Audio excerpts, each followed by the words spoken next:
रात के 12:25 जब पूरे शहर की रूहें सो जाती हैं तब मेरी भूख जागती है। ये साया जो आईने में रोज दिखता है ये अब मेरा साथ नहीं छोड़ना चाहता। चलो आज किचन में किसी की दावत तैयार करते हैं। हर कदम पे फर्श की चीख, जैसे किचन का दरवाजा किसी पुराने राज को खोल रहा हो। इस बार किचन की मुर्दा हवा ने मेरा रास्ता नहीं रोका। अंधेरे किचन में दाखिल होते ही कुछ रोशनियां पैदा की। इस मध्यम रोशनी में जब नलका खोला तो पानी की ठंडक सिर्फ जिल्द को ही नहीं सीधा रूह को छूती है। पानी के इस शोर के पीछे मुझे किसी की आहट सुनाई। नजरअंदाज करते हुए मैंने आग जलाई।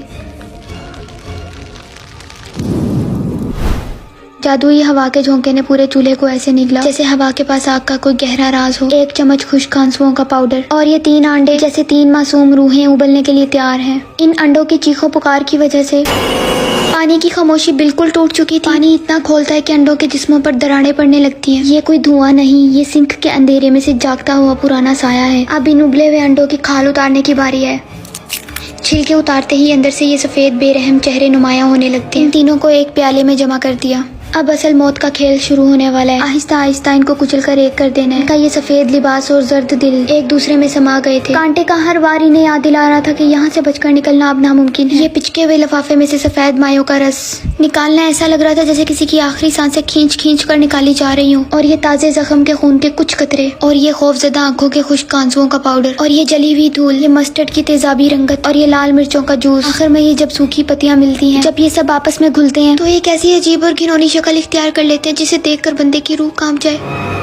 नोकीले कांटे ने इस मलबे को अच्छे से मिक्स कर लिया था। अब इन सफेद बेजान ब्रेड के टुकड़ों की बारी। जब तेज धार छुरी इनके जिस्मों के बीच से गुजरती है, ब्रेड के इन मासूम टुकड़ों को ट्रायंगल की शेप में काटना जैसे किसी शैतानी ताकत के ये 3 कोनों वाले निशान तैयार किए जा रहे हैं। अब ये आम ब्रेड नहीं रही, जैसे किसी खौफनाक मलबे को अपने अंदर दफन करने जा रही। अब बारी है एक और अकेले अंडे की। प्याले में इसे फोड़कर इतना फेंटना है शोर की वजह से आसपास अजीब ताकतें महसूस होने लग जाएं। खुश्क आंसू, सूखी हुई बारीक पत्तियां, ये हरी भरी सूखी पत्तियां एक एक करके टूटती हैं और इस दर्द मिक्सचर में डूबकर अपनी जान दे देती हैं।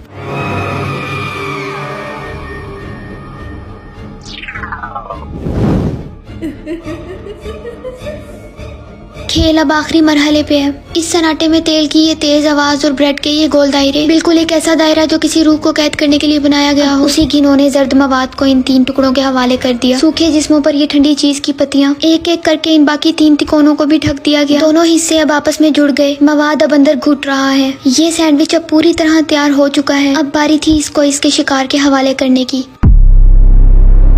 अब इस खौफनाक जले हुए वजूद को आग से उतारकर इस सुनसान प्लेट में सजा दिया गया। देखो कैसे ये बेजान टुकड़े एक सुनसान प्लेट पर पड़े हुए हैं। जब दरमियान वाली लाश की पहली बाइट मेरे मुंह में जाती है तो पहले वो क्रंची ब्रेड की कच कच और फिर अंदर से वो